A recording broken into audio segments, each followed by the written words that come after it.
Ya. Ahí se ve, por favor. Sí, puede ser. Sí, entonces la semana anterior nos quedamos aquí, una de sus compañeros leyó el texto y estuvimos abordando los Sí, aspectos profesor. en relación a la adolescencia, ¿no?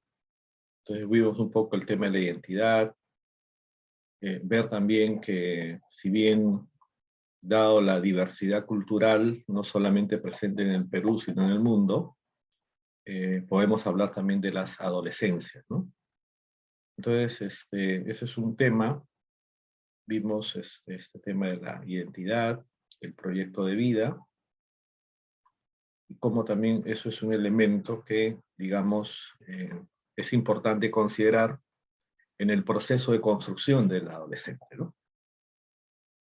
Ahora, en términos ya de, quizás, como decía Erickson, un aspecto importante, aparte de ser la búsqueda de la identidad, en la adolescencia está el tema de la búsqueda de la autonomía, es decir, la capacidad de tomar decisiones, la capacidad de emprender acciones en base también ya a motivaciones de carácter personal. Quizás ello a veces en un momento puede llevar confrontación con el mundo adulto, dado de repente las distintas formas de enfocar la vida, de sentirse también parte de ella y cómo querer participar de la misma. A veces los padres generan también toda una suerte pues de preocupación y eso a veces en algunos casos podría ser en generar justamente niveles de dependencia, ¿no? Justamente ahora yo estoy, bueno, siempre suelo leer, a mí me gusta mucho leer novelas, ¿no?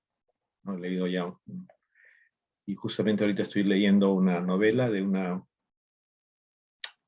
autora inglesa, pero que nace en Sudáfrica, Doris Lessing, que ha sido Premio Nobel de Literatura, y ella tiene un libro que se llama El sueño más dulce, ¿no? El sueño más dulce, que justamente narra, digamos, cómo en una década, que supuestamente algunos hablan de la década prodigiosa, que fue la década de los 60, de muchos cambios en el mundo, de mucha convulsión, pero cómo los adolescentes, los jóvenes se situaban en esa época, ¿no? Y justamente ahí la confrontación que hay algunos adolescentes con sus padres y cómo a veces algunos adoptan. Obviamente estamos hablando de una sociedad también un poquito distinta a la nuestra quizá. Los adolescentes adoptan inclusive irse a vivir a otra casa, ¿no? Que no es su casa, ¿no? Porque en esa casa supuestamente hay más libertad, hay más capacidad de, digamos, de poder expresarse, de poder hacer las cosas que ellos quisieran hacer.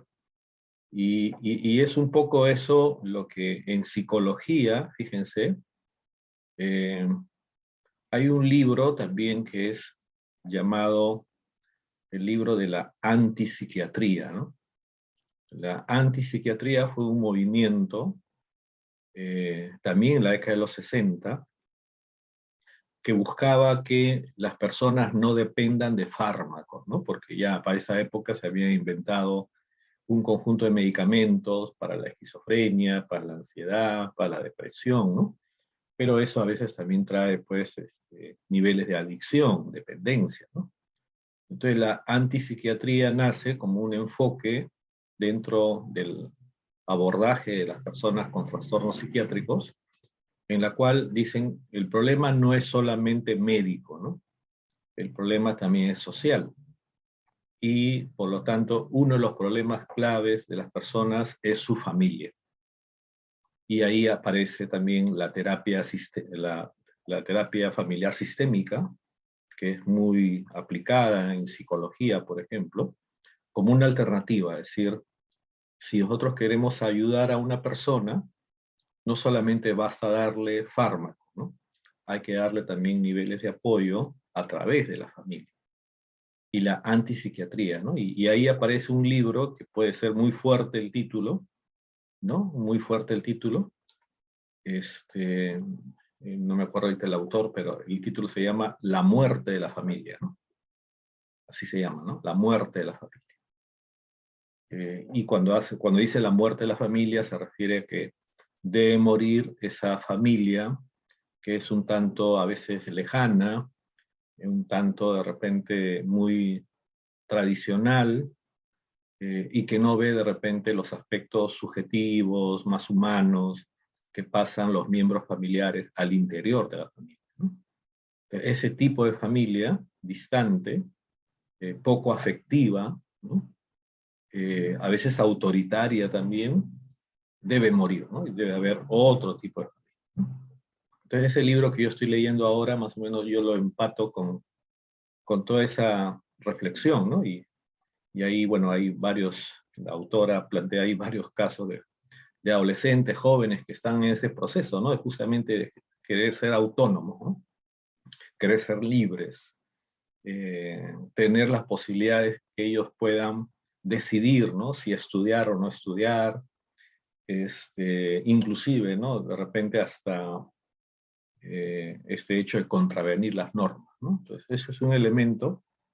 Y también, ¿no? Como le decía siempre también a veces, la literatura nos puede abrir un panorama, ¿no? Digamos, para el análisis que involucra a las personas, ¿no? Y bueno, hay bastantes novelas que aperturan ese aspecto, ¿no?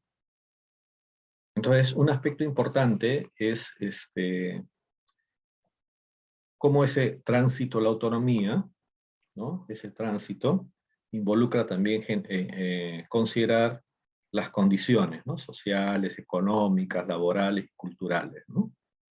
Entonces son elementos que obviamente son fuente de preocupación también para el adolescente.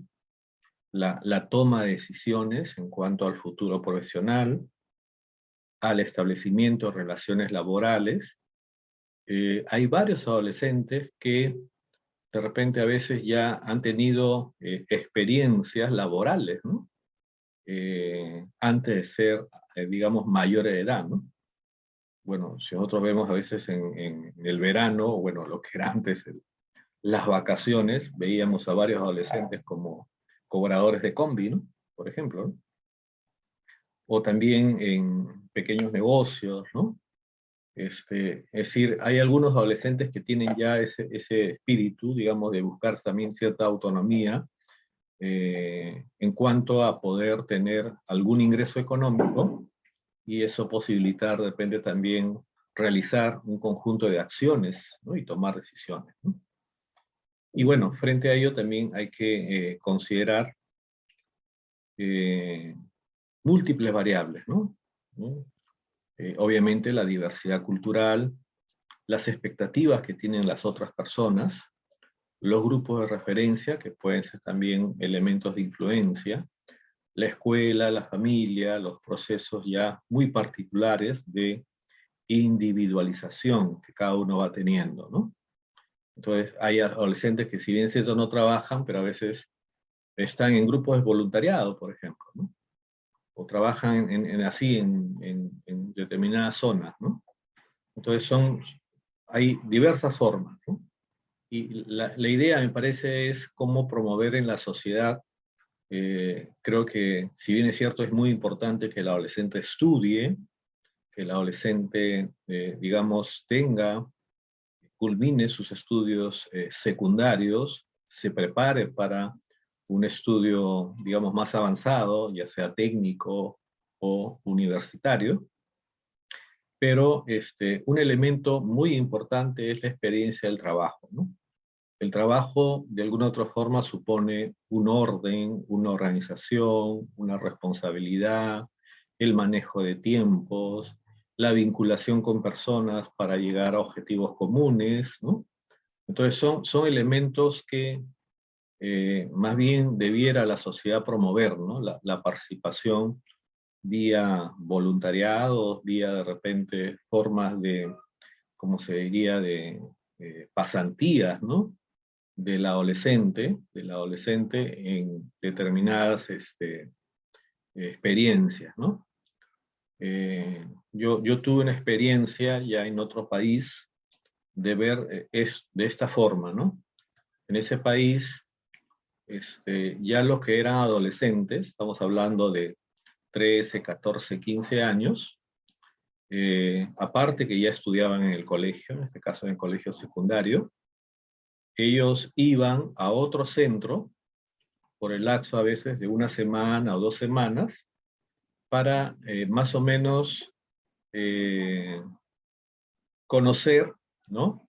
Áreas de interés laboral, ¿no? Área de interés laboral.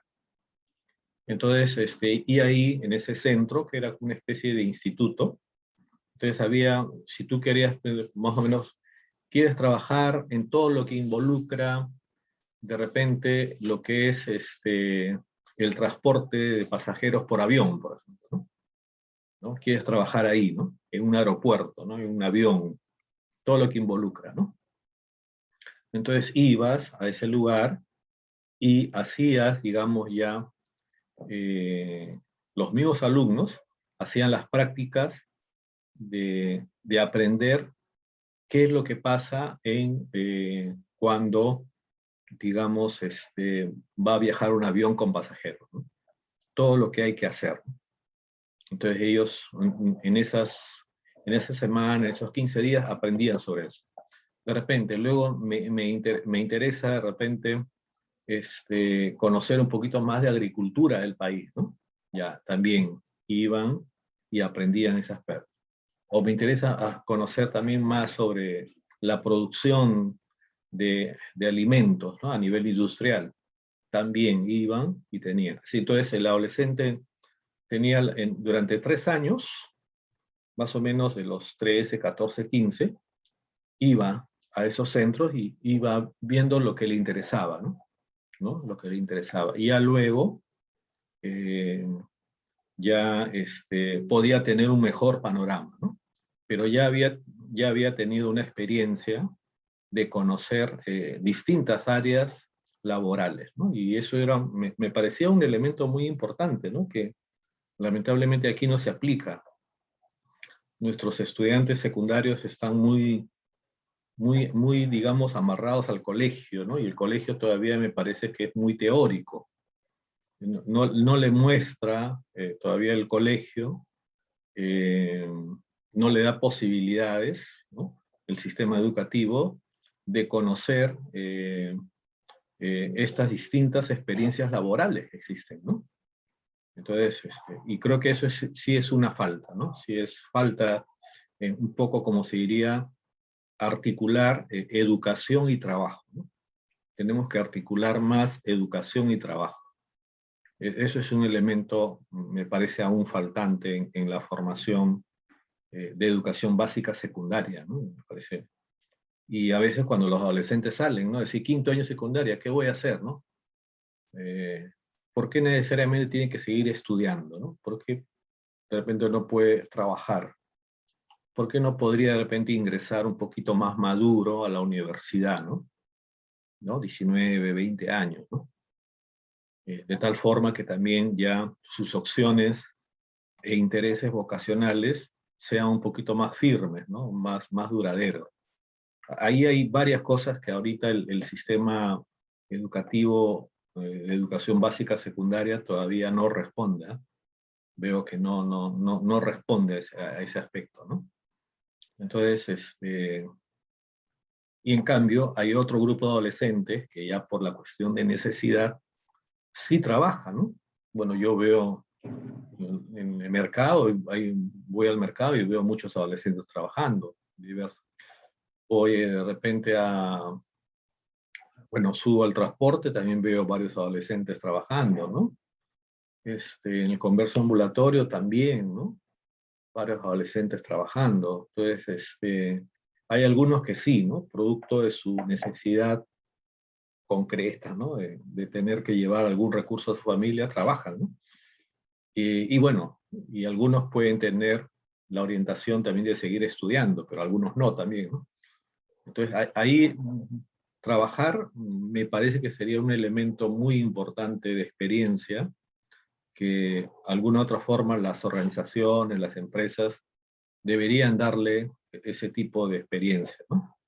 Tipo trabajo a medio tiempo, ¿no? 4 horas, ¿no? Para que el adolescente ya vea también, digamos, lo que involucra, ¿no? Una experiencia laboral, ¿no?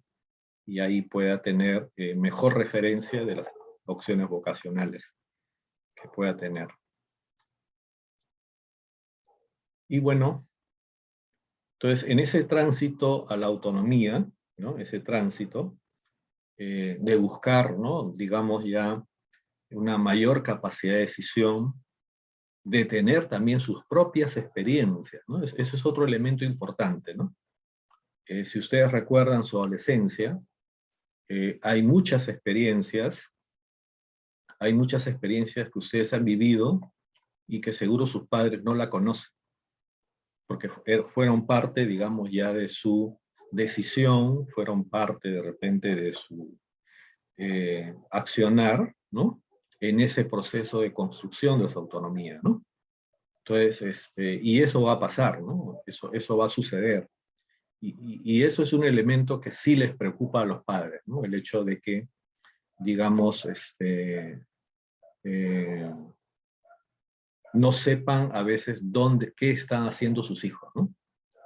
O a veces este hecho que también en las escuelas de padres, sobre todo cuando he trabajado en escuelas de padres en educación secundaria, esa idea de los padres que sus hijos estén ocupados, ¿no? No, ya estás estudiando, ya, ahora ponte a estudiar inglés, o ahora ponte a estudiar natación, o ahora ponte a estudiar karate, ¿no? Así como que tratarlos de ocupar el tiempo, que son cosas interesantes, pero a veces puede suceder que no necesariamente son de interés de parte de los mismos adolescentes, ¿no? Puede haber ahí una presión de parte de los padres de ocupar ese tiempo, ¿no? Como que ahí establezco una especie de control, ¿no? Y algunos adolescentes se dan cuenta de eso, ¿no? Se dan cuenta de ello.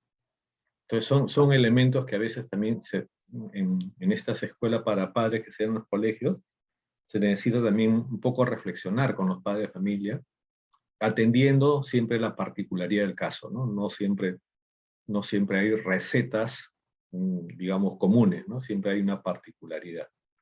Entonces, en base a eso, puede suceder que en esta etapa de búsqueda de autonomía, de afirmación de la capacidad de acción y decisión, haya conductas de riesgo, ¿no? El adolescente esté próximo, esté cerca, no necesariamente que las haga, pero conozca personas que sí hacen conductas de riesgo. O en algunas oportunidades él lo ha hecho, aunque sea alguna vez, ¿no? Alguna vez, ¿no? Escaparse de la escuela, bueno, ahora ya no se escapan porque todo es virtual, ¿no? ¿No? Entonces, eh, también de repente deportes o actividades de aventura que involucran cierto peligro, ¿no? Cuando ahora, bueno, sobre todo vivimos en un ambiente urbano, y justo creo que ahora uno de los, en estas olimpiadas que ha habido, ¿no? En Tokio 2020, ha habido un peruano que ha quedado un buen puesto en este deporte de tabla, deporte de tabla, ¿no? El skate, ¿no? Quedó quinto puesto, ¿no? Y casi iba a llegar a la medalla, ¿no? Y ahora ha generado también en los jóvenes un mayor interés que ya había, ¿no? Porque en diversas zonas de Lima muchos adolescentes practican, ¿no? El skate, ¿no? Practican el skate, pero eso puede conllevar también peligros, ¿no? Porque caídas, el hacer trucos, ¿no? El hacer una serie de piruetas, el intentar, como vemos ahí en la foto, de subir por una baranda metálica y deslizarse, pero eso supone también que no lo vas a hacer a la primera vez, ¿no? En algún momento te caerás y te podrás golpear, ¿no? Cosas así, ¿no? O llevar también a la escuela artículos de uso ilegal, ¿no? Así a veces, bueno, yo recuerdo en el colegio, cuando trabajaba ahí en el departamento psicopedagógico, bueno, encontrábamos, bueno, uno primero revistas pornográficas, ¿no? Otros cigarros, ¿no? Una vez también alguna botella de alcohol, ¿no? Algún licor, ¿no? Llevaban no solamente los varones, ¿no? Sino también las mujeres, ¿no? Llevaban ellos, ¿no? Entonces, y bueno, son conductas de riesgo que algunos adolescentes asumen, ¿no? Como también el uso, pues, de alcohol y drogas. Y no, recuerdo el caso de una familia, unos padres de familia vinieron preocupados, ¿no? ¿Cómo es posible, ¿no? Que tal persona no permita que nuestros hijos vayan a tomar a su casa, ¿no? Como una especie de denuncia a una familia, ¿no? Lo que pasaba es que, bueno, uno de los adolescentes, su papá y su mamá trabajan, no están todo el día, y la mancha, como se dice el grupo, la mancha, después del colegio, fueron a esta casa, porque es una casa grande, y bueno, tienen todas las comodidades, y no hay nadie, ¿no? No hay ningún control ahí de algún adulto, ¿no? Fueron y compraron licor y empezaron a tomar, ¿no? Y el problema fue en que parece que el licor que compraron no fue adecuado y algunas chicas se intoxicaron, ¿no? Y a partir de eso se supo, ¿no? Que, digamos, porque una de las alumnas inclusive fue hasta el hospital, ¿no? A veces pueden comprar también un vino, pero puede ser un vino Bamba, ¿no? Y que no es adecuado. Entonces, y nuevamente, ¿no? Es decir, pero el problema no solamente estaba en que, digamos, este adolescente llevó a la gente a su casa, sino que también ellos asumieron el riesgo, ¿no? Asumieron eso, ¿no? Entonces hay ese elemento, ¿no? A veces la violencia, en algunos casos, ha sido también el uso de armas, ¿no? El uso de armas, la amenaza psicológica, no solamente armas de fuego, sino a veces a través, inclusive, ha habido, digamos, ataques, ¿no? De alumnos o alumnas con lapicero, ¿no? A otros estudiantes, ¿no? Por, digamos, ya cansados a veces de algún nivel de maltrato, ¿no? Ha habido en colegios, ha habido esa situación, o inclusive hasta de agresión ya física, ¿no? Directa. Y obviamente también actividades sexuales de riesgo, ¿no? Ya de repente no solamente la cuestión, lo que involucra un enamoramiento, ¿no? Sino también ya asumir ya relaciones coitales ya entre adolescentes y en muchos casos sin protección, sin protección. Entonces, eso sí podría conllevar, inclusive hasta hay juegos, ¿no? Hay juegos vinculados a estas actividades coitales, ¿no? Cuando se reúnen algunos adolescentes, ¿no? Entonces, no sé, ¿conoce usted algunas más? Bueno, acá trató de mencionar algunas, otras conductas de riesgo que pueden haber entre adolescentes.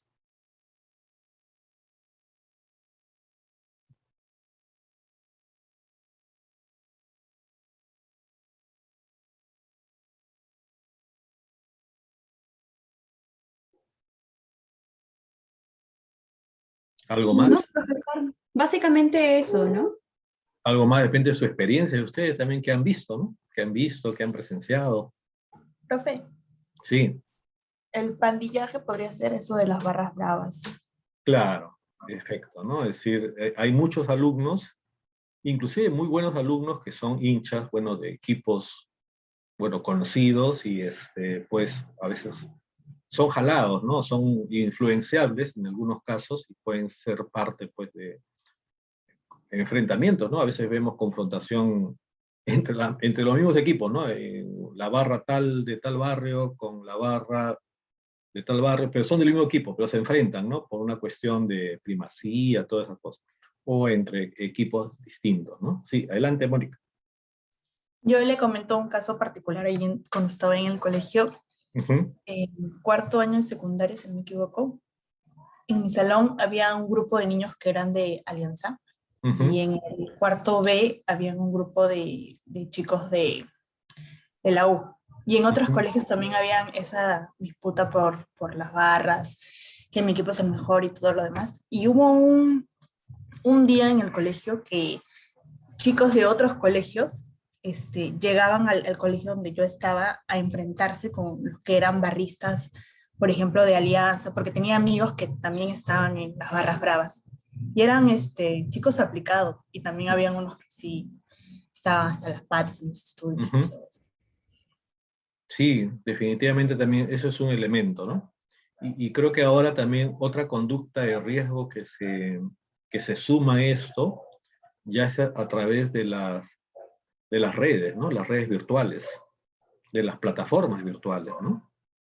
Hay muchas adolescentes que a veces interactúan, hacen amigos, ¿no? A través de la red. Y a veces esos amigos, entre comillas, pueden ser personas que están vinculadas de repente a la trata de niñas, adolescentes, ¿no?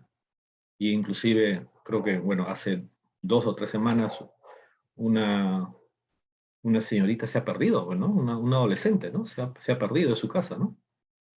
Fue a Miraflores a una consulta odontológica, llegó a la consulta odontológica, pero creo que hasta ahora, yo tengo entendido que hasta ahora no aparece, por ejemplo, ¿no? Y parece que ha hecho enlace a través de estos juegos en línea, ha hecho enlace con alguien, ¿no? Entonces, bueno, no se sabe, bueno, hasta ahora, bueno, no he visto que hayan reportado si ha aparecido o no, ¿no? Pero es otra conducta de riesgo, ¿no? También la que se puede dar a través de las redes, ¿no? Llámese, como le decía, los juegos en línea, que involucran inclusive hasta conocer personas que son de otros países, ¿no? Que son de otros países, y generalmente a veces podemos encontrar un perfil de personas que son a veces, en algunos casos ya son adultos, ¿no? Y ya con una intencionalidad, digamos, hasta un poco ya de perversión, ¿no? Entonces, y bueno, y hay también pues esa conducta de riesgo, ¿no? En las redes actualmente, ¿no? Que agrega eso, ¿no?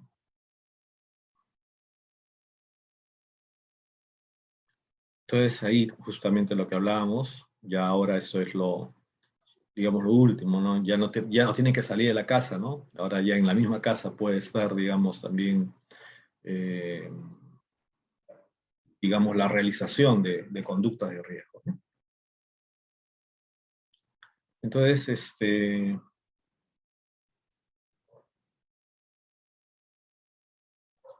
y bueno, hay un dato de la OMS 2021, que las principales causas de defunción de adolescentes y jóvenes adultos son las lesiones y los traumatismos, ¿no? Incluso los causados por el tránsito y los ahogamientos, ¿no? La violencia, las conductas autolesivas y las violencias ligadas a la maternidad. Entonces, bueno, un adolescente no se muere necesariamente porque tiene una enfermedad, ¿no? Sino porque de repente puede asumir una conducta de riesgo, por ejemplo, de repente la conducción de una moto, ¿no? Y prestarse a piques, ¿no? En varias zonas de Lima se hacen piques de motos, piques de autos, ¿no? O de repente manejar ya bajo los efectos del alcohol, ¿no? Y yo sí tuve una experiencia en el año 99. En el año 99 fui operado del pie izquierdo en el Hospital Almenara y estuve más o menos como 15, 20 días internado, ¿no? Y llegó ahí a la sala, porque es una sala donde hay varias camas de recuperación, llegó un adolescente. Llegó un adolescente que, bueno, cuando yo lo vi, estaba gritando de dolor porque la pierna la tenía totalmente, digamos, ensangrentada, aparte la tenía ya bastante lesionada, ¿no? Bueno, eso es como que si llega más o menos 8 o 9 de la noche, ¿no? Ya para el día siguiente, bueno, yo me dormí, también lo llevaron a él ya a la sala de operaciones, y al día siguiente, cuando lo retorna, más o menos en la tarde, luego de la operación, retorna sin una pierna. Entonces, por la lesión que tuvo, ya tuvieron que amputarle la pierna, ¿no? Me acuerdo que le amputaron la pierna izquierda. Y cuando a ti te hacen una amputación, el dolor es tremendamente intenso, y de tal forma que tienen que darte analgésicos muy potentes, ya prácticamente opioides, para poder calmar, ¿no? Porque como te ha hecho un corte, queda un muñón, y ese corte tiene que ir, digamos, poco a poco cerrando, ¿no? Poco a poco cerrando. Y era un adolescente más o menos de 17 años, ¿no? Que había manejando una moto, no midió la velocidad y se incrustó debajo de las llantas de un camión, ¿no? Y lamentablemente, pues, perdió la pierna. Perdió la pierna. Entonces, definitivamente, digamos, un elemento de la mortalidad de los adolescentes, en un porcentaje puede estar en estas conductas de riesgo, ¿no? Entonces, decimos, ¿no? Los cambios en el potencial del adolescente empleados en lograr una mayor autonomía podrían también llevar a que el adolescente se inicie en conducta de riesgo.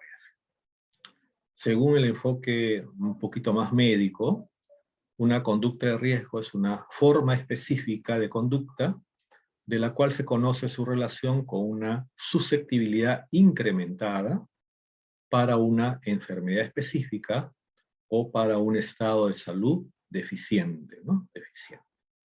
Creo que acá hay un video, vamos a ver.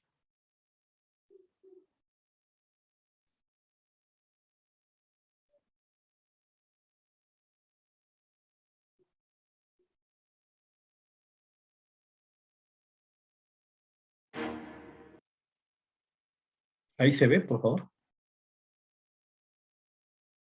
Sí, profesor, sí se ve. Se ve si escucha. Ya, a ver, un ratito, voy a ponerlo.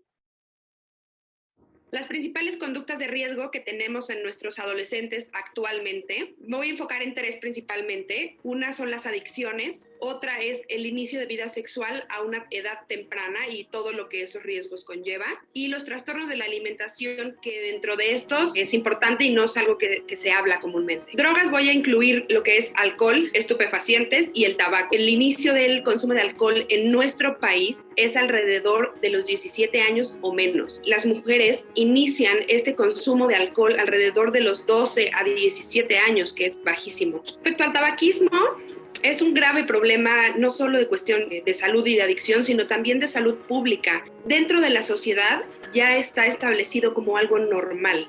Es decir, sabemos que es nocivo, vemos espectaculares, vemos anuncios, vemos que hay mucho enfoque de salud hacia el tabaco, sin embargo lo vemos como algo normal. Alrededor del 20% de nuestra población adolescente ya consume tabaco. El inicio del consumo de este tabaco en nuestra población adolescente es alrededor de los 14 años. Y aunque hay conciencia de que es dañino para nuestra salud, solamente el 40% piensa o quieren dejar estas adicciones. Las drogas ilícitas que manejamos en nuestro país, sin duda la que mayor se consume es la marihuana. Sin embargo, hemos visto por lo mismo un incremento en este consumo en general. Y dentro del otro tipo de drogas, que no es marihuana específicamente, la más consumida es la cocaína. En cuanto al inicio de vida sexual activa en nuestra población y adolescente, es un tema de suma importancia. Nosotros tenemos un inicio de vida sexual antes de los 15 años. Esto nos conlleva muchos riesgos, no solo de salud, sino de educación, y somos el país número 1 en embarazos de adolescentes. El 28%, 30% de estas mujeres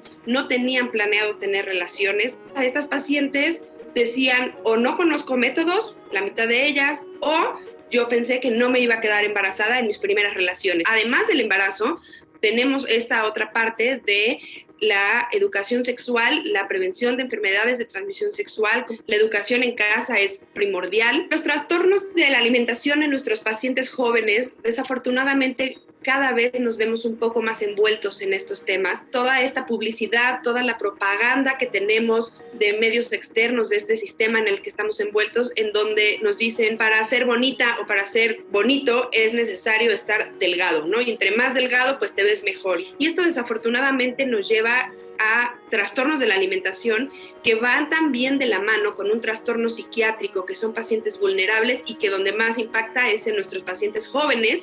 Tenemos diferentes tipos de trastornos de la alimentación. El más frecuente en nuestros pacientes de 10, 12, 15 años, 17 es la bulimia y es mucho más frecuente en las mujeres. Hay que hablar con nuestros adolescentes, hay que explicarles qué pasa si toman esta acción, qué pasa si toman esta otra acción. Toda esta parte de educar a nuestros hijos, de estar ahí, de no sentir que los estamos abandonando, que siempre tengan un espacio de apertura con sus papás.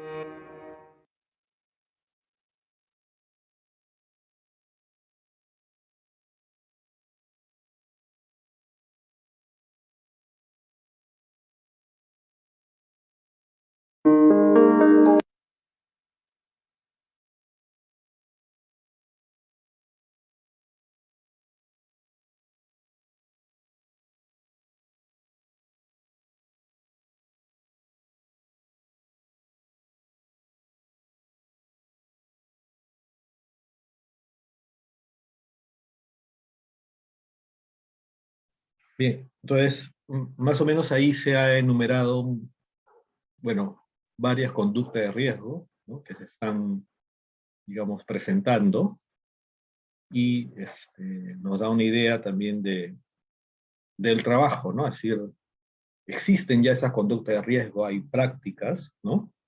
Y ahora como psicólogos también tendríamos que establecer ya las estrategias, uno, de prevención de esas conductas de riesgo, que involucra justamente siempre un nivel, pues, de educativo, siempre un nivel también de poder tener una influencia más directa con el adolescente, o también ya en algunos casos que ya sucedió la conducta de riesgo, también niveles de intervención, ¿no? Niveles de intervención.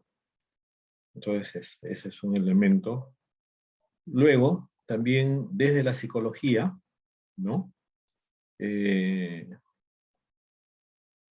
Claro, no solamente se liga a la cuestión de adquirir enfermedades, ¿no?, que es la morbilidad, o de repente perder la vida, que sería la mortalidad, sino también las consecuencias psicológicas y sociales negativas para la persona, ¿no? Y a veces también eso es un elemento que también nos lleva a reflexión, ¿no? Es decir, muchos adolescentes prueban hacer conducta de riesgo y, por así decirlo, no les pasa nada,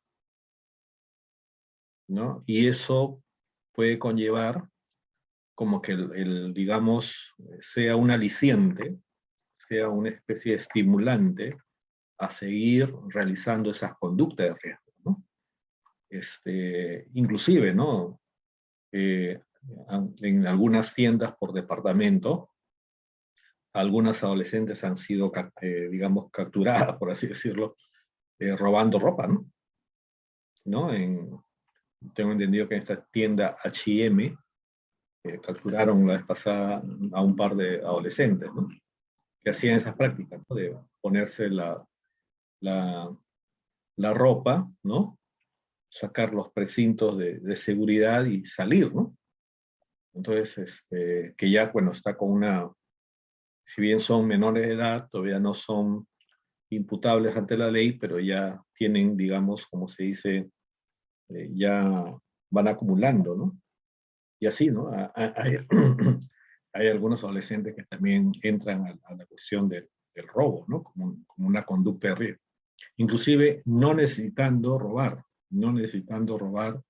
por una cuestión económica, ¿no? Sino por una cuestión, algo así como de desafío, ¿no? De desafío. Supongo que también en el colegio ustedes habrán visto que en secundaria a veces se perdían las cosas, ¿no? Perdían lapiceros, se perdía hasta dinero. Yo he tenido así varios casos ahora último, se perdían celulares, ¿no? En los salones de clase, ¿no? Y hay algunos adolescentes, pues, que asumen esos riesgos digamos, no necesitando, pero como una especie de desafiar lo normativo, ¿no? Lo normativo. Y como no sucede nada, y puede haber colegios que a veces no es que sean permisivos, sino que no tienen claro los protocolos que hay que hacer frente a esos casos, ¿no? Y a veces, cuando ocurre esa situación, obviamente que a veces también se da esa especie de, entre los adolescentes, como que a veces todos saben quién es, pero nadie habla, ¿no? Nadie se habla porque es como una especie de quebrar una norma entre ellos, ¿no? ¿No? Entre ellos no deberían acusarse, ¿no? Algo así como, entre comillas, traicionarse, ¿no? Frente al mundo adulto, que sería el profesor, el tutor, el director, el colegio, ¿no? Hay también ese tipo de situaciones, ¿no? Es decir, hay cosas que han ocurrido en un salón de clase que no lo conocen los docentes, los tutores, de repente los responsables de un colegio, porque los adolescentes también entre sí se callan, ¿no? No quieren decir, ¿no? Ya en otros casos sí lo dicen, pero también es otro elemento, ¿no? Otro elemento.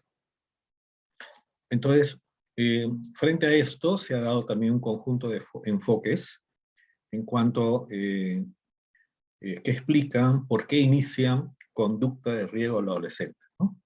Fue un enfoque desde la economía clásica, de la economía del comportamiento, y de repente lo que nos centramos más nosotros desde la psicología del desarrollo, ¿no? Entonces, desde la economía clásica se establece que esta conducta de riesgo optimiza la utilidad, que depende de los beneficios obtenidos por realizar una actividad de riesgo condicional en los costos, generalmente vinculados al estado de salud a lo largo del ciclo de vida de los individuos, ¿no? Si los beneficios de incidir en una actividad de riesgo exceden los costos asociados a dicha actividad, entonces el individuo opta por realizarla, por ejemplo. Por ejemplo, ¿no? ¿Cuánto te cuesta una botella de cerveza? Ya sea cristal, pilsen, cosqueña. ¿Cuánto te cuesta una botella de cerveza? 7. ¿Cuánto? 7. Claro, y en términos de costo, ¿es un costo alto? Sí. Ahora, entre un grupo adolescente tomarse un par de cervezas, ¿no? Tomarse un par de cervezas, ¿implicaría un costo alto? Si es en grupo, no tan alto, profesor. No es tan alto, ¿no? Entonces, justamente es eso, ¿no? Yo les voy a contar una experiencia así personal, ¿no? Del colegio. Fue cuarto año secundaria. Y había habido el campeonato, ¿no? El campeonato del colegio. Y nuestro salón, que era el cuarto D en ese momento, bueno, disputó la final, ¿no? Con el quinto año, ¿no? Es decir, siempre la final la disputaban entre los quintos, ¿no? Pero esta vez nuestro salón superó a uno de los quintos y llegó a la final. Y bueno, se dio la final, pero perdimos, ¿no? Pero igual, no fue fulbito, sino fútbol, fue una cancha reglamentaria de fútbol. Pero perdimos, pero hubo la emoción, ¿no? Digamos, de compartir, ¿no? Un éxito del grupo, ¿no? Entonces ya terminó, fue un estadio, distinto al colegio, y ya, bueno, todos ya regresando, ¿no? En la tarde. Y en eso uno de los amigos dice, vamos a mi casa, ¿no? Ya, entonces nos fuimos a su casa, y llegamos, ¿no? A su casa, y en eso, sale su papá y le cuenta, ¿no? Que todo lo que había pasado. Ah, ya, jóvenes, no se preocupen, ¿no? Y en eso el señor viene, éramos como una especie de 20 personas, más o menos, ¿no? De 20 personas. Y trae una caja de cervezas. Ahora, ¿qué haríamos frente a eso? ¿El papá les dio la cerveza? El papá trajo una caja de cerveza. El padrino. ¿Mm? ¿Cómo? Es como el padrino del grupo, profesor. Algo así, ¿no? Sí, sí, algo así, ¿no? Entonces, claro, yo particularmente nunca había tomado, ¿no? Es decir, hasta ese momento. Y claro, y ya, bueno, en el grupo había algunos que sí ya tenían esa práctica, ¿no? Entonces, y nos quedamos, pues, algunos nos quedamos mirando, ¿no? ¿Qué hacemos, no? Pues, señor joven, no se sienta mal, ¿no? Solamente es una cajita, nada más, dijo, ¿no? Una cajita. Pero él como papá está recontra mal. Claro, Está, por supuesto que está recontra mal, ¿no? ¿No? Pero por eso le decía, ¿no? Es decir, bajo este enfoque que estamos viendo, es decir, la conducta de riesgo no solamente ahora se puede seguir haciendo, no solamente por la cuestión del costo, que involucra el costo de una cerveza, sino también porque hay permisibilidad del mundo adulto. Ahora, ustedes viendo, en algunas casas hay permisibilidad del mundo adulto para que los adolescentes tomen. sí, profesor, porque mire, yo le cuento una historia chiquita nomás de algo personal que me pasó que me quedé admirada. Fue como, por ejemplo, cuando mi hijo estaba en 5º año de secundaria, le había dado permiso yo para que vaya a la casa de un amigo. Entonces, como yo conocía a sus amigos, pues no venía. Y fui a recogerlo y resulta que ya no estaba en esa casa. Y como él siempre ha sido mi único hijo, y a pesar que trabajaba toda la vida, pero yo siempre he sido una mamá que siempre ha estado detrás de mi hijo. Entonces, yo recuerdo que fui a buscarlo y nadie me quería dar razón. Pero como sea, me las ingenié y conseguí dónde, o sea, averigüé dónde estaba. Cuando yo llego a la casa donde me habían dicho que estaba ahí él, con unos amigos, toco la puerta, la señora me dijo que no estaba. Volví a preguntar, fui a la casa del amigo y me dice, señora, sí está ahí, está en el 2º piso, pero no le vaya a decir que yo le he dicho. Como ya me conocían, que yo siempre le decía, si yo no soy la mamá de ustedes, no puedo hacer nada con ustedes, porque ya había hablado con las mamás, pero a veces las mamás pues no hacían caso. Pero si él está ahí, ustedes van a tener problemas. Siempre ese era mi lema. Cuando la mamá, como le digo, me dijo que no estaba, pero el joven me dijo que sí estaba en el 2º piso. Volví a ir a la casa y no me quedó más remedio, profesor, que subir al 2º piso y estaba la puertita media abierta. Y en el 2º piso, era una puertita así, que no daba con la casa, o sea, era directo al 2º piso. Entonces, yo solamente, mi hijo se llama Nicolai, y le dije, Nico, grité así, pero estaba en el 2º piso. Yo escuché él apenas escuchó mi voz, yo sentí el movimiento de las botellas, mi mamá, y porque estaba oscuro, estaba ahí, ese dormitorio estaba oscuro, y las botellas, y mi mamá, bájate. Profesor, no me va a creer que yo llamé hasta la misma policía, llamé a la policía, la denuncié a la señora, Claro. porque la señora, o sea, la familia le había consentido a su hijo que sus amigos podían subir y cuando vino la policía, tenían más de una caja de cerveza ahí. Creo que habían cogido 2 porque la cerveza estaba llenecita, porque yo justo salí a buscar a mi hijo, como le digo, y salí ahí. Vino la policía, yo la denuncié a la señora, pero lo que más me llamó la atención fue que la señora me dijo, ay, para eso haces tanto lío, haces para eso. Pero ¿cómo me va a decir si son unos chicos, son adolescentes, su hijo tiene que cuidar a su hijo? ¿Cómo usted lo va a inducir a su hijo a estar tomando? Ellos tenían entre 15 y 16 años, porque la mayoría de la promoción de mi hijo estaban en esa edad. O sea, ellos han terminado el colegio entre los 16 años, ni siquiera llegaban a los 17. Uh-huh. Entonces, pero esos padres, ¿cómo le... Y todavía con la policía, el señor se me enfrenta y me dice, ¿haces tanto lío? Vas a ver que mañana más tarde va a cumplir 18 años y igualito va a tomar. A mí no me interesa si él toma o no toma más adelante. Yo no lo sé, pero mientras él vive en mi casa y sea menor de edad y esté en mi responsabilidad, es mi responsabilidad mía. Lo que ustedes hagan no me interesa, lo que hagan ustedes con su hijo, pero es mi hijo y cómo va a ser ustedes que van a permitir eso.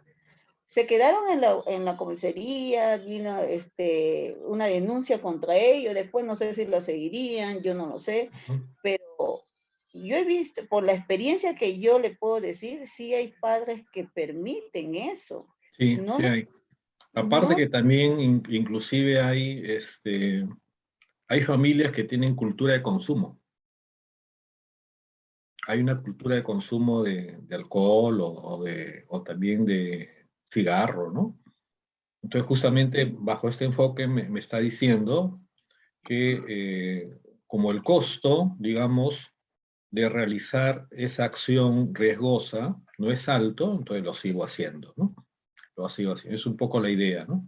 Luego viene ya el enfoque de la economía del comportamiento, en la cual ya se incorporan tres dimensiones, ¿no?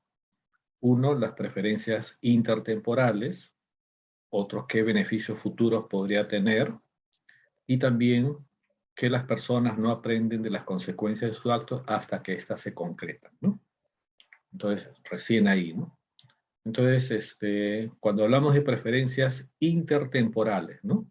Por ejemplo, tuve relaciones sexuales sin protección porque me genera placer varias veces, ¿no? Ahora, y en esas varias veces, bueno, una de ellas salgo embarazada, ¿no? Tiene un hijo ya tiene un hijo. Y ahora luego se produce un conflicto, ¿no? Entre las decisiones pasadas, ¿no?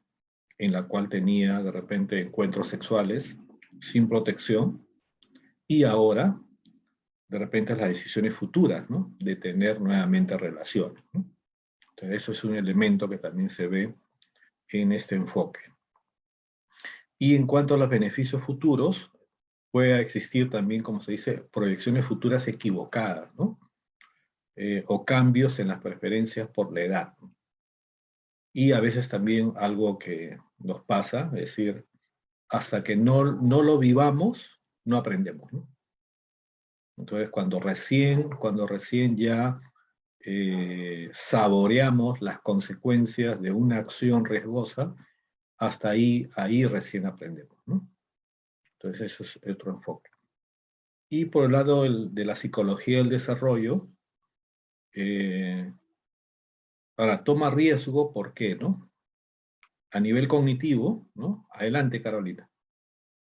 Sí, profesor, tengo una duda. En el caso anterior, ¿cómo está ligado a lo de la economía? ¿Eso puede explicar un poquito?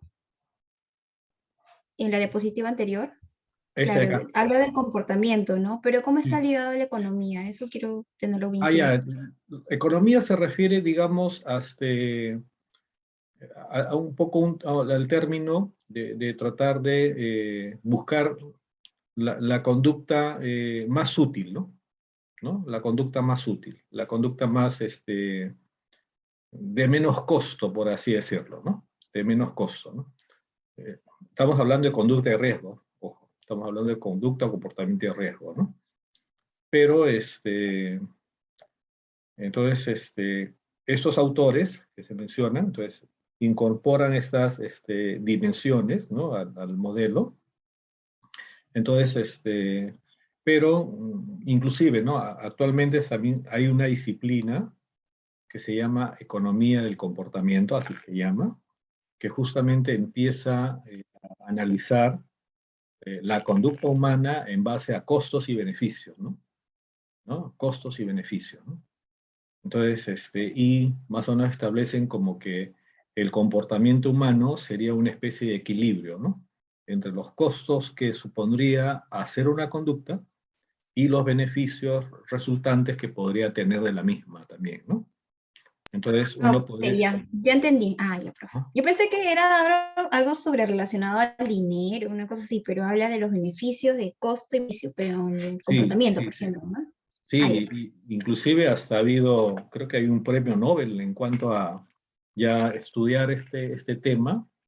En la economía se ha ido incorporando la psicología.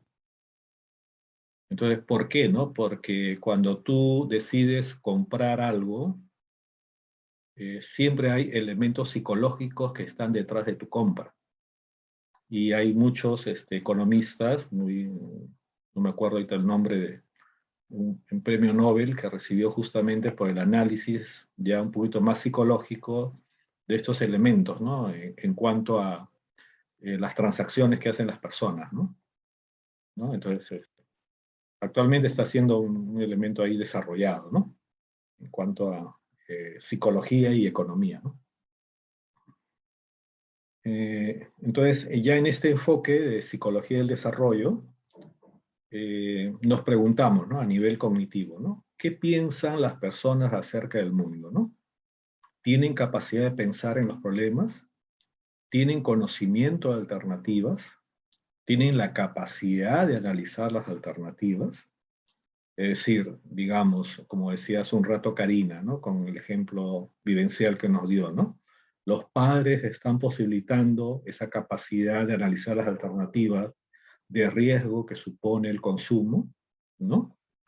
Entonces, ¿cómo conciben ahora que los padres sean permisivos y tolerantes ante el consumo de alcohol en la misma casa, ¿no? ¿Qué elemento cognitivo se configura ahí, por ejemplo, ¿no?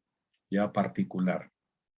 Y a nivel afectivo, ¿qué sienten las personas acerca del mundo, ¿no? ¿Es un afecto intenso? ¿Es un afecto débil? ¿Cómo se sienten cuando realizan una conducta de riesgo, ¿no? Hay personas, ¿no? Que a veces la conducta de riesgo es como una especie ya de droga, ¿no? Es decir, como que los dispara más, ¿no? El hecho de desafiar lo establecido, ¿no? De ir más allá de la norma, a veces genera también un nivel de emocionalidad muy intensa, ¿no? Que inclusive, hasta si lo vemos, digamos ya en términos neuronales, ¿no? Ustedes saben que también en nuestro cerebro tenemos un conjunto de sustancias, ¿no? Los llamados neurotransmisores, y estos neurotransmisores también, algunos se elevan, ¿no? Su producción cuando hay justamente estas conductas, ¿no? Asumir una conducta de riesgo supone la elevación de la adrenalina, por ejemplo, ¿no? Y uno siente cuando la adrenalina, digamos, está, como se dice, y a veces no es que tú consumas directamente una droga, ¿no? Pero tu propio organismo está, digamos, ya habituándose a esos niveles de activación de la adrenalina que tú le estás dando, ¿no? Tú le estás dando, ¿no? Entonces, y puede darse ese nivel también, ¿no? Y también a nivel social, ¿qué rol cumplen las personas en las decisiones, ¿no? Es decir, qué rol también cumple tanto el que realiza la acción de riesgo como las personas que están a su alrededor, ¿no? Bueno, Karina los llevó hasta la comisaría, ¿no? Hasta una denuncia. Y si fuera más, bueno, hay un delito que se llama exposición al peligro, ¿no? Digamos, la familia está permitiendo una exposición al peligro y eso podría conllevar, digamos, ya a una penalidad, ¿no? A una penalidad. Claro, como son primerizos, pero sí podría conllevar hasta un juicio, ¿no? ¿No? Si ya la fiscalía adopta eso, ¿no? Entonces, definitivamente sí hay también, pues, digamos, ver los roles que cumplen las personas en estas decisiones que se toman de riesgo, ¿no?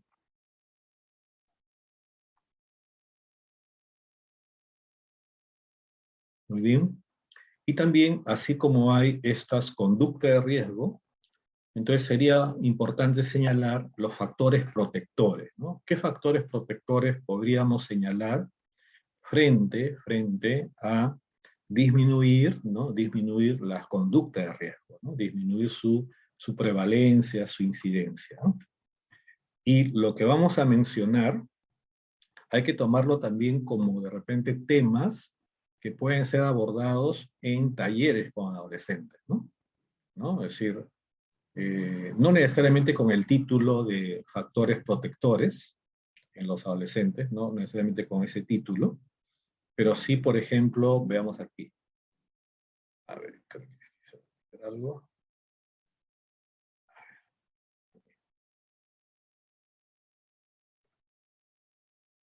Ahí está.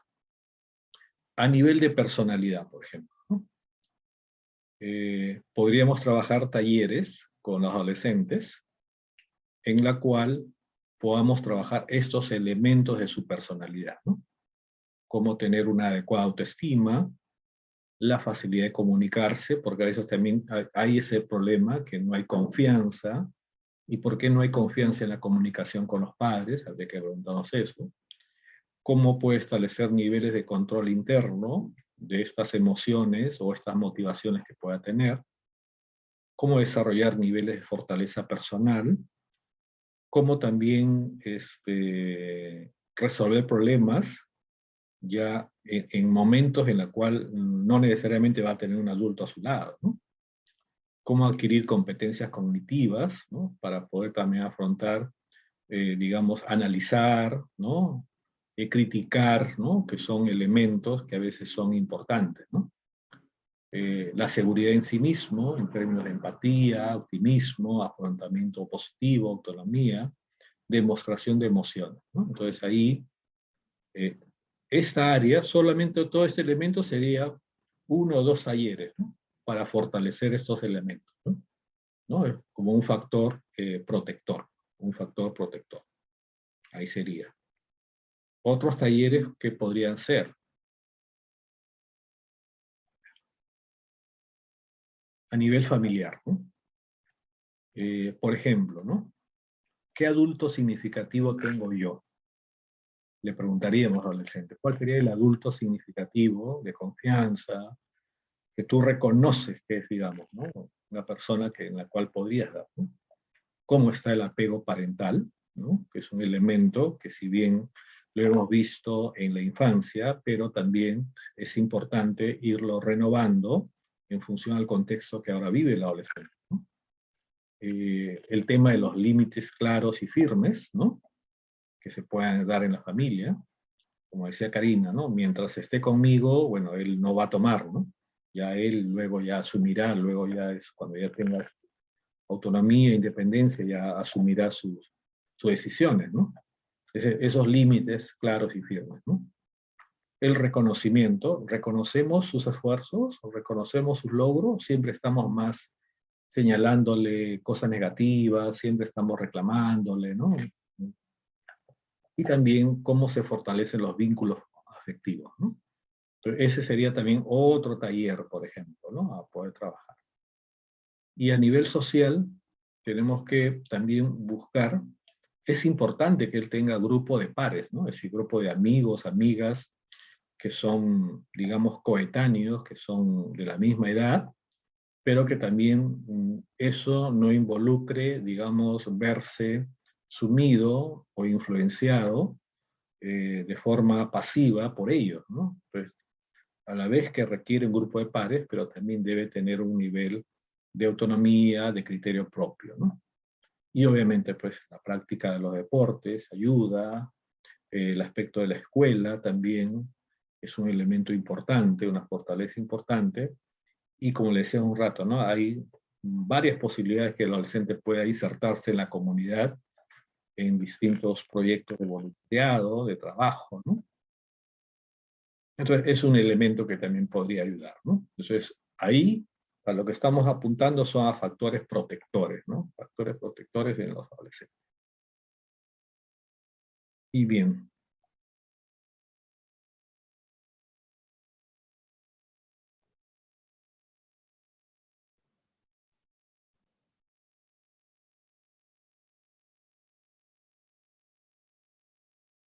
Me levanta la. Ahí se ve, por favor. Sí, se ve. Sí, profesor. Sí, sí se ve, ¿no? Sí. Ya.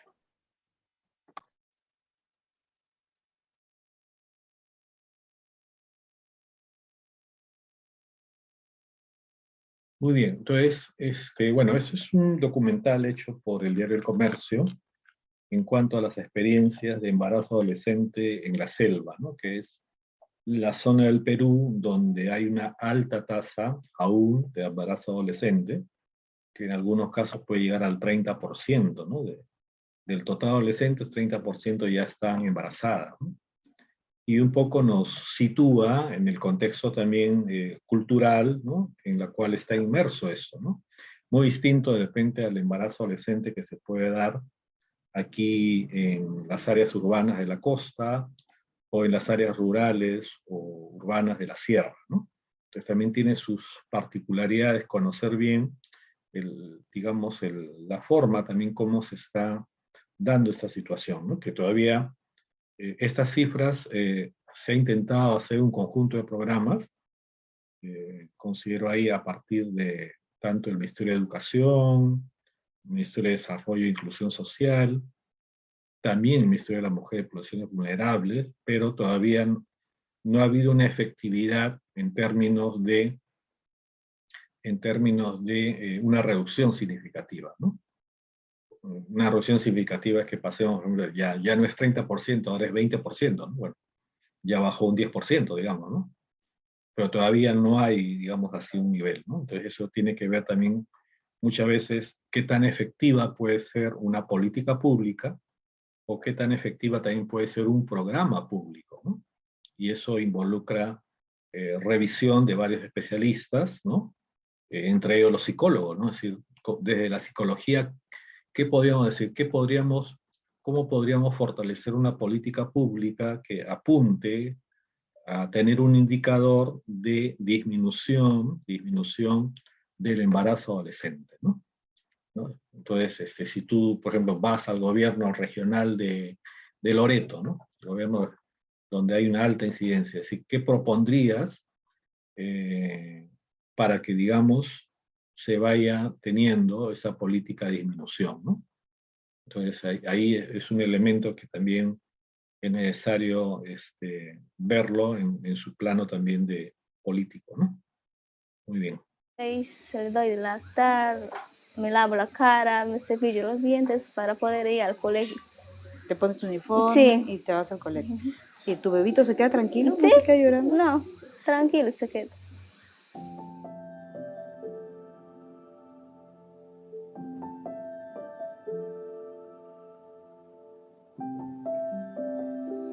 ¿Y en qué momento le llegaste a contar a tu mamá? ¿Te tomaste el valor de decirse? Se enteró porque de mi hermana parecía más su panza, por eso se enteraron que estábamos embarazadas. O sea que las dos estaban embarazadas y las dos se lo ocultaron a tu mamá. Sí. ¿Al mismo tiempo? También, sí. Yo tenía 5 meses. ¿Durante 5 meses sí. no le contaste nada? No. ¿Y cómo hacías para ir al colegio? Sí, me iba, pero no se daba cuenta si estábamos así. Pero de ahí se dieron cuenta que estábamos embarazadas. Carla y Sara comparten muchas cosas. Son gemelas, van al mismo colegio, les gusta el reggaetón. Y desde hace más de un año también comparten una misma responsabilidad: ser madres. Salieron embarazadas a los 15 años y viven junto a sus 5 hermanos y sus papás en el distrito de Nauta, en medio de la selva de Loreto. Su papá trabaja en la chacra y su mamá se encarga de cuidar a los más pequeños para que ellas puedan seguir estudiando. Para llegar a Nauta, se pueden tomar canoas que navegan por 5 horas el río Marañón. Este puerto es utilizado para transporte de alimentos y es uno de los ejes comerciales más importantes de la zona. Aquí, la pobreza convive con la insalubridad. Pues yo me llegué a enterar cuando estaba embarazada, porque no venía a mirar mi periodo y ahí me di cuenta que estaba así embarazada. Y después yo no sabía cómo decir a mis padres, porque tenía un poco de nervios, que no sabía qué decirles. ¿Qué sabías del sexo?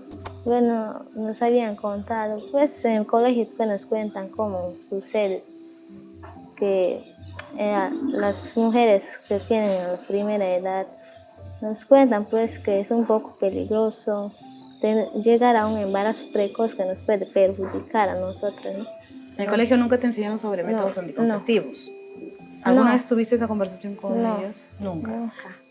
En la esquina donde duerme Sara no hay ningún rastro de que ahí vive un adolescente. Del techo cuelgan cuerdas que hacen de tendedero de ropa y de sostén para las hamacas, en donde duerme el resto de la familia.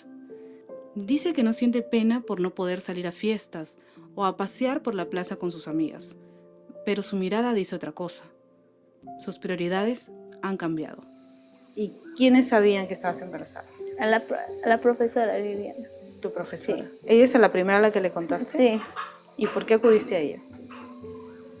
Porque quería que me apoyaran en conversar con mis padres. ¿Cómo hiciste cuando recién nació tu bebé? Bueno, pedía justificaciones, 15 días de permiso para descansar. Después de los 15 días me fui al colegio nuevamente.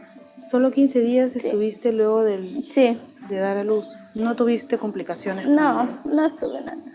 Salía del colegio, me iba a pedir a la profesora Liliana permiso para venir a lactar al bebé. ¿Venías como en el recreo, Sí, digamos? en el recreo venía a darle mamar y luego me volvía. En el Perú, el 14,4% de adolescentes son madres. La mayoría de ellas viven en áreas rurales como Nauta. En los últimos 20 años, esta cifra no se ha reducido mucho. La selva tiene las regiones con las tasas más altas de adolescentes embarazadas. La primera de ellas es Loreto, en donde 3 de cada 10 adolescentes termina embarazada.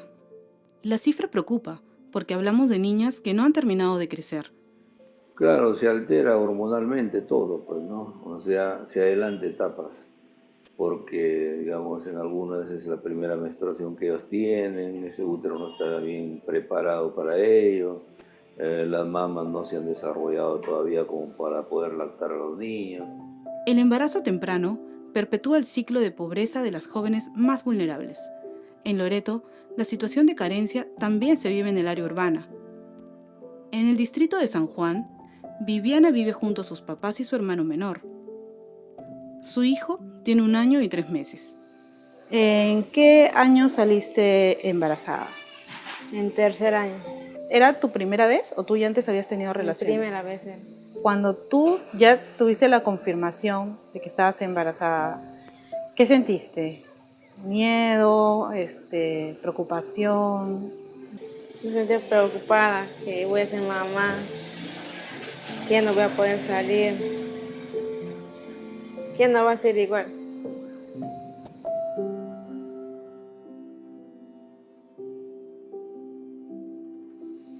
Me levanto, le doy desayunar. ¿Todavía toma de lactar? No, ya no.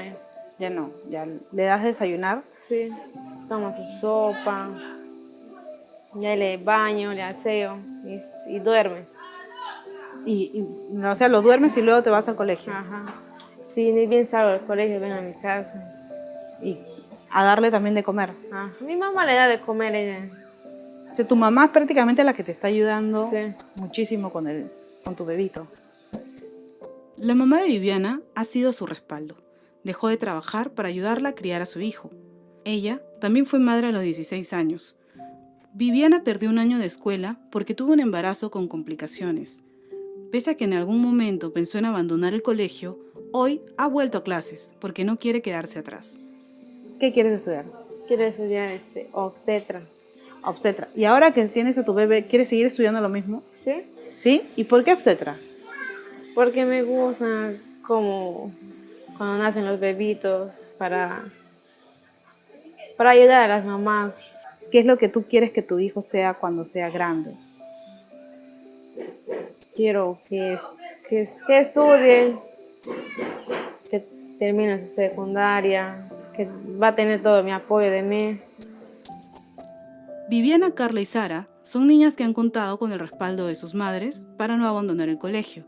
Sin embargo, la realidad puede ser más compleja. Según el Ministerio de Educación, 8 de cada 10 niñas y adolescentes embarazadas abandonan la escuela. ¿Qué se necesita para evitar esta deserción? Uno, el tema de orientación para ver cómo, primero, cómo hacemos posible de que la niña o la adolescente no abandone sus estudios y se queda, tenga la seguridad de seguir estudiando, ¿no? Y básicamente la protección de todos los actores que están en su entorno, en la institución educativa, el director, los maestros, ¿no? Y que no sea objeto ella de discriminación o de burla de sus compañeros, ¿no? Por estar en esta situación. En el Perú, el Ministerio de Salud elaboró un plan para prevenir el embarazo en las adolescentes y reducir en 20% la prevalencia de esta problemática. Más allá de los papeles y las promesas, ¿qué necesitan los y las adolescentes para que no terminen siendo parte de un problema de salud pública? Uno es, por ejemplo, esta información, ¿no? Que se plasma en la educación sexual integral en las escuelas. Lo segundo es el acceso a los servicios de salud para adolescentes. Es importante que estos servicios tengan disponibilidad, por ejemplo, de lo necesario para prevenir el embarazo adolescente, ¿no? Buenas técnicas de consejería en salud sexual, que tengan insumos de métodos anticonceptivos. Lo tercero es el empoderamiento de los adolescentes, para que ellos mismos puedan empoderarse, tengan autonomía y tengan información necesaria para tomar decisiones, pero porque es una decisión que yo tomo conscientemente, porque sé que es lo mejor para mí. A mí me cambió siendo mamá. Bueno, yo soy una mujer hecha y derecha, pues teniendo un hijo. Y bueno, seguir siendo la misma persona que hemos sido antes. ¿Cómo estás llevando la vida de mamá y de escolar? Bien, yo me siento feliz por tener a mi hijo. Y el hijo es un regalo de Dios que nos da.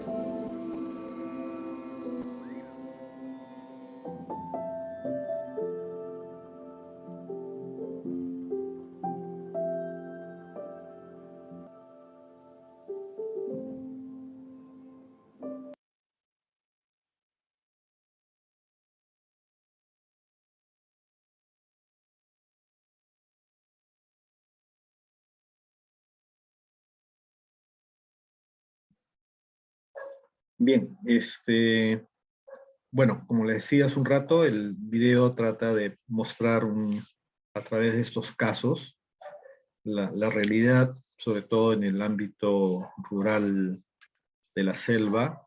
Aún hay una fuerte presencia, ¿no?, de embarazo adolescente. Como decían, 3 de cada 10 se embarazan y 8 de cada 10 abandonan sus estudios, ¿no? Bueno, en el caso de las gemelas, pudieron seguir porque hay un apoyo familiar. De seguro también hay cierta capacidad económica para poder, digamos, por un lado, tener que la familia, mientras ellas están en clases, se ocupen, ¿no?, del cuidado de los bebés. También involucra un tiempo, ¿no? Un tiempo, involucra condiciones, involucra un conjunto de elementos, ¿no? Cosa que a veces en algunas adolescentes no pasa eso, ¿no? Que tienen que quedarse porque al final ya no tienen otra persona que pueda cuidar a su bebé, ¿no? Entonces esa es una situación definitivamente que se está dando, ¿no? Bien, vamos a hacer un alto, por favor, hasta las 8:50, ¿eh? 8:50 vamos a hacer un alto. Gracias, profesor. Gracias.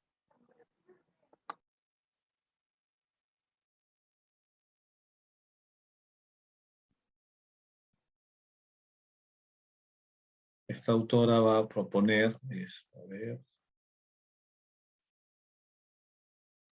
esta autora va a proponer el tema de como se dice, el eje dinámico que podemos encontrar característico de esos trastornos de conducta alimentaria, es cómo se distorsiona o se altera la imagen corporal, ¿no? Cómo se distorsiona. De tal forma que a veces una persona, a pesar que ya tiene un paso, como decir, tiene un peso por debajo ya de lo esperado, todavía se sigue percibiendo en el espejo como una persona que está, digamos, ya subida de peso, ¿no? Entonces, ese es un elemento que ahí está siendo, digamos, característico de estas personas, ¿no? En el modelo ya cognitivo-afectivo, también el tema de la distorsión perceptiva. Recuerden que también si hablan de un modelo cognitivo-afectivo, van a concebir que, digamos, la persona que padece de anorexia o bulimia tiene de repente ideas o pensamientos distorsionados sobre sí, ¿no? Entonces va a haber distorsión perceptiva, va a haber también una sobreestimación de partes de su cuerpo, va a haber insatisfacción y preocupación por la figura, ¿no? Entonces, en un modelo cognitivo afectivo, la terapia, ¿cuál sería, no? Justamente atacar esas ideas, ¿no? Esas ideas que la persona tiene en términos de percepción o pensamiento, para que genere afectos positivos, ¿no? Eso es un poco el modelo a veces teórico cognitivo, ¿no? De centrarse tanto en lo que es las ideas, ¿no? Distorsionadas que pueda tener, modificarlas por ideas más realistas, más adecuadas, y eso va a conllevar de repente ya a sentirse mejor, ¿no? También tenemos el modelo multidimensional. Modelo multidimensional, una explicación ya más totalizadora de este trastorno.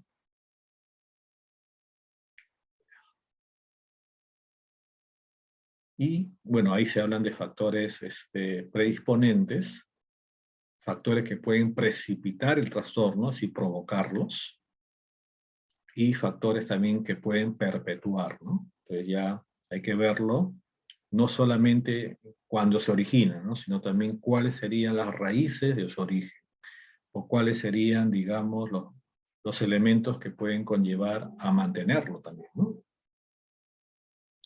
Entonces ahí se habla de factores genéticos, la edad, la prevalencia en el sexo femenino, puede haber también como fondo un trastorno afectivo. A veces también se ha correlacionado el trastorno alimenticio con niveles de introversión, es decir, cualidades de personalidad introvertida.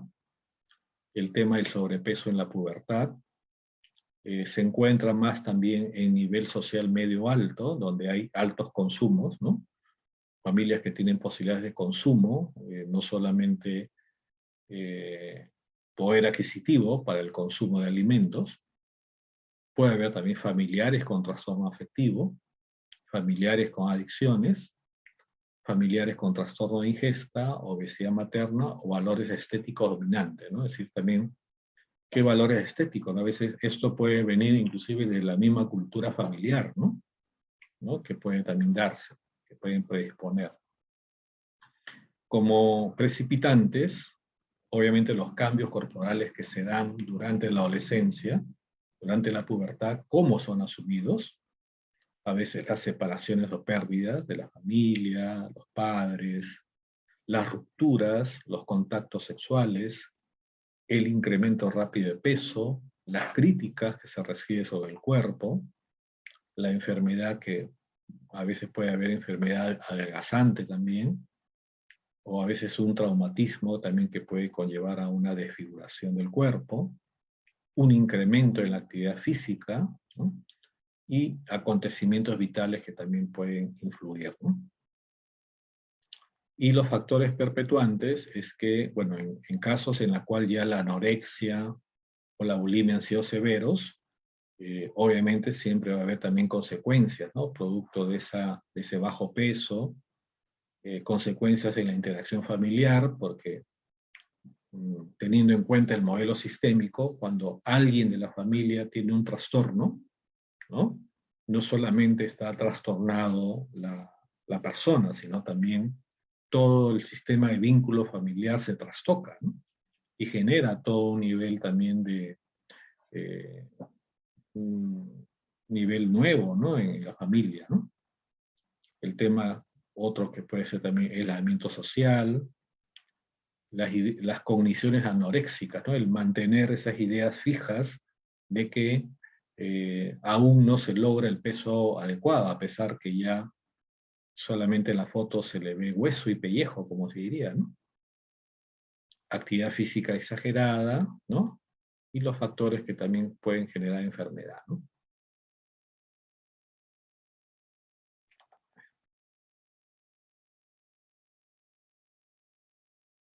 Y el modelo ecológico quizás tiene que ver también con un enfoque un poquito más cultural, ¿no? ¿Cuáles serían esos factores culturales, sociales, económicos y políticos que predisponen, digamos, los elementos de belleza, las percepciones de nuestro cuerpo, de repente también el consumo de alimentos, ¿no? En la actualidad, por ejemplo, a veces, como se dice, nos generan necesidades que no requerimos, ¿no? En términos alimenticios, ¿no? Y vemos la propaganda de diversas cadenas alimenticias, sobre todo de comida rápida, ¿no? Que es un elemento a veces que va a conllevar a esos niveles también de afectación en la alimentación. Entonces aquí el modelo ecológico lo que trata es también situar de forma contextual, cultural, dónde está inmerso la persona que padece de repente estos trastornos, ¿no? Y bueno, otra experiencia también que se da es el tema del bullying, ¿no? Y bueno, cuando hablamos del bullying, hablamos de el comportamiento agresivo ejercido de forma intencional, repetida, sobre una persona que se encuentra en una posición de total indefensión, ¿no? Respecto a su agresor o agresores, ¿no? Entonces, y obviamente, ahora con lo que es estos 2 años que llevamos de virtualidad ya, ¿no? De virtualidad, claro, de repente el bullying era más frecuente en lo que es cuando había la educación presencial, ¿no?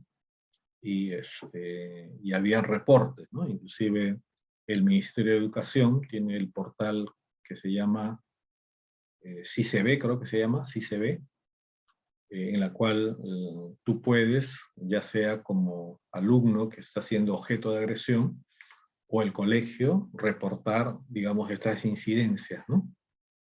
Ahora, quizás el bullying ha ido ya más a un ámbito ya más también tecnológico, ¿no? Ya a través, de repente, de mandar mensajes a través del teléfono, o a través del Facebook, o a través de las redes sociales. Hay otras formas que todavía persisten o mantienen este tipo de agresión que puede recibir una persona de parte de otra persona o de un grupo también, ¿no? Entonces, eso sí, todavía está presente, ¿no? Entonces, obviamente hay comportamientos o conductas intimidatorias, ¿no? Hay el empleo de insultos, hay de repente incluso tiranizaciones, ¿no? Ustedes ¿vieron esa película, La ciudad de los perros?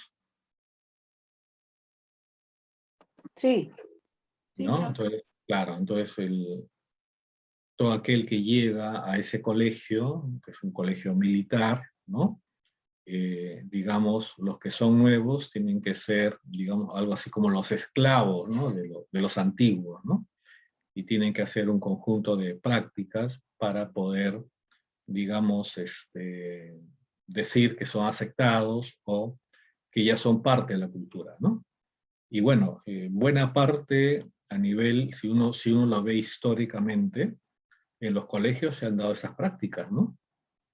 Se han dado esas prácticas a veces de someter a conductas que la otra persona no desea. Y antes, como que el bullying, digamos, ahora está más visibilizado, ¿no? La agresión hacia un alumno está más visibilizado. Hay ya una institucionalidad que más o menos ya estudia, ve formas de intervención y de actuación, pero antes eso era muy normalizado, ¿no? Yo que he estudiado en un colegio nacional solo de varones, he visto pues situaciones así, digamos, con algunos, ¿no? A veces el hecho de que algún compañero tenga de repente alguna ya inclinación, por ejemplo, homosexual, ¿no? Ya sea en su forma de caminar, ya sea en su voz, por ejemplo, era un motivo también de bullying, ¿no? Hasta de escarnio, ¿no? Y claro, y eso a veces en términos, la escuela en ese tiempo no lo abordaba, ¿no? No lo abordaba. Entonces, y bueno, ahora en cambio sí, ya esas cuestiones están más visibilizadas, ¿no? Más visibilizadas. Entonces, y bueno, también, digamos, en las escuelas siempre ha habido también un cierto nivel de violencia, ¿no? Un cierto nivel de violencia al interior de las escuelas, sobre todo a nivel público, ¿no?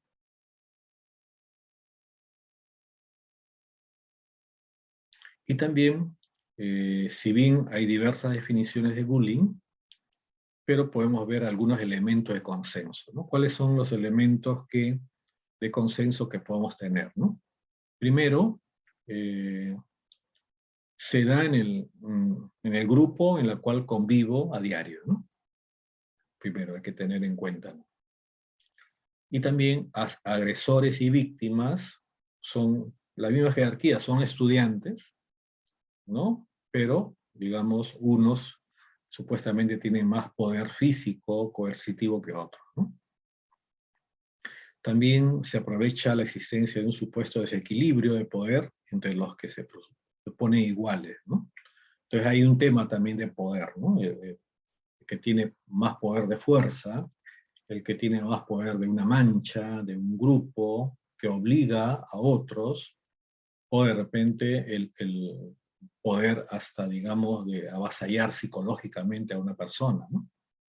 El uso de la intimidación física, verbal, psicológica. La víctima jamás, generalmente no provoca, más bien sufre escarnio. Y también se dan incidentes no casuales, sino sistemáticos, ¿no?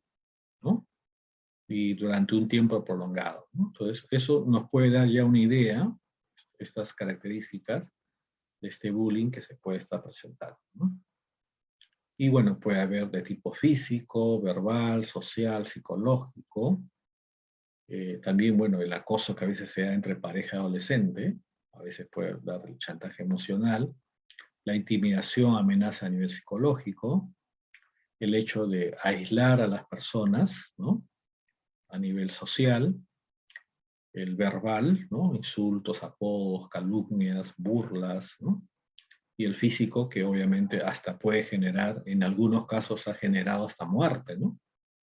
Ha generado muerte en algunos casos, ¿no? Entonces son las maneras en las cuales se puede presentar.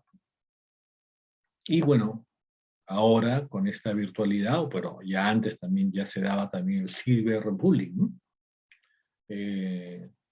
Y esto ya es utilizar los medios electrónicos, tecnológicos, celulares, redes sociales para también seguir con esta lógica, ¿no? Intimidación, de también generar mensajes que son, digamos, totalmente pues, descalificadores de la persona, burlarse de ella, ¿no? Hacer escarnio en las redes, ¿no? Acerca de la persona, ¿no? Y supuestamente en una encuesta, el lugar del bullying, según una encuesta, es en el aula un 32%, en el patio no se da, en los pasillos 16%, fuera de la escuela 52%, ¿no? Entonces, no es solamente un problema dentro de la escuela, ¿no? Sino que generalmente también se puede dar fuera de ella, ¿no?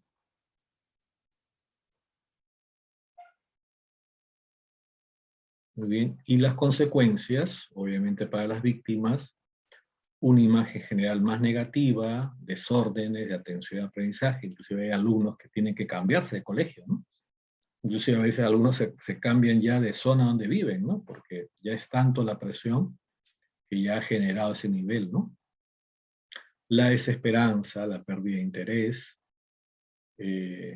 también no se disfruta ya del estudio, no se disfruta de vivir en grupos de pares, ¿no? También hay una deficiente habilidad para relacionarse con los demás, ¿no? La sensibilidad hacia el rechazo, ¿no?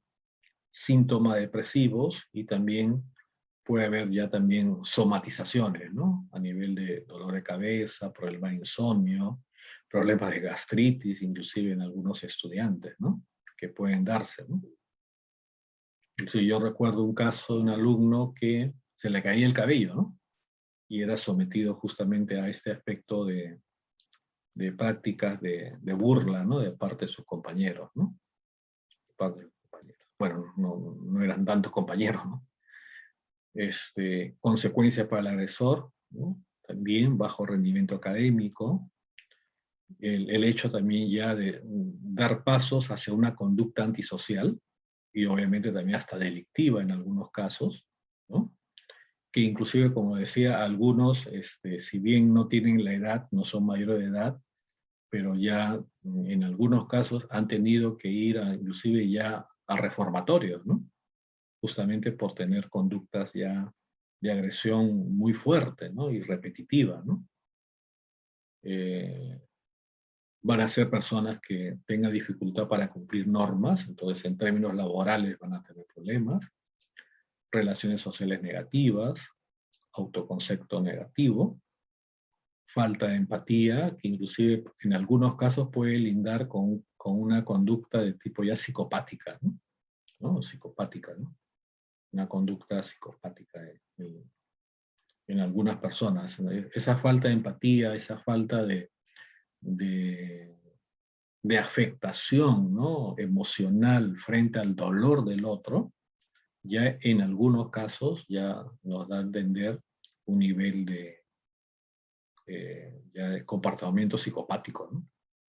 Falta de sentimiento de culpa, otro elemento más, la crueldad, la ira, depresión, ideaciones suicidas, baja responsabilidad, y como esto también en futuro puede mantenerse hasta la edad adulta, ¿no? Y en algunos casos inclusive ya el suicidio, ¿no? Se puede dar. No me acuerdo el nombre de una película alemana, lo voy a tratar de conseguir, pero sí me acuerdo que lo vi en un canal de cable, y en la cual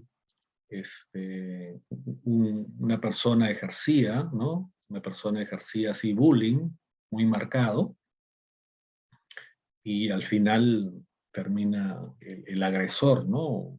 Digamos ya,